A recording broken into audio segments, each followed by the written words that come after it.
venons de fêter Pâques, ou plutôt nous commençons à fêter Pâques.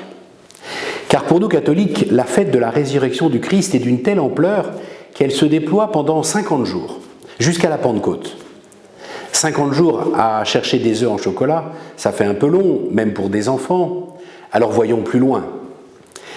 Pâques, c'est bien plus qu'un jour férié au goût sucré. Pâques marque un bouleversement radical du sens de la vie et de nos existences humaines. Où finiront chacune de nos histoires, si ce n'est au tombeau, a priori? Voilà bien ce qui semble être la vérité la plus incontestable, la certitude la plus universelle.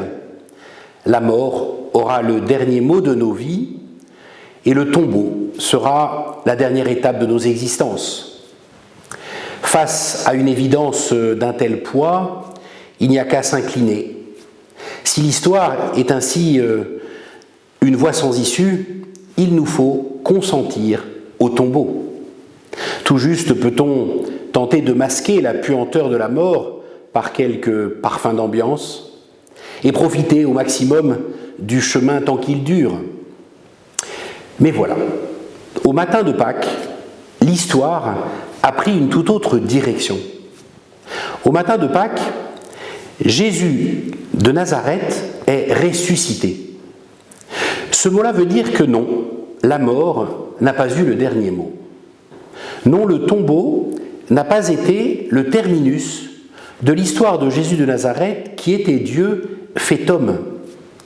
Voilà pourquoi Pâques bouleverse le sens de la vie et de nos existences collectives comme individuelles. Parce que désormais, il n'y a pas de raison de se résigner à la mort. Il n'y a pas de raison de considérer la mort comme l'horizon indépassable de nos vies. Nous avons le choix entre la mort et la vie. Et ce choix ne laisse pas Dieu indifférent. Dieu nous veut vivants. Dieu ne se résigne pas à nous voir mourir. Choisis la vie, c'est le cri de Pâques. Et 2000 ans après la découverte du tombeau vide de Jésus, ce cri de Pâques n'a rien perdu de sa force, et en particulier de sa force disruptive, pour employer un mot à la mode. Choisis la vie, demande le Christ ressuscité à un monde au bord de l'abîme, du fait de la gravité des conflits en Ukraine, en Palestine, en Israël et dans tant d'autres régions du monde. Choisis la vie, répète le Christ ressuscité à une génération dont le taux de natalité s'effondre par peur de l'avenir. Choisis la vie, quémande le Christ ressuscité à un pays qui, avec l'avortement, vient d'inscrire la mort dans sa loi fondamentale comme l'horizon ultime de la liberté. Choisis la vie, demande le Christ ressuscité à une société qui, à présent, avec l'euthanasie et le suicide assisté, envisage de considérer la mort comme l'horizon ultime de la fraternité.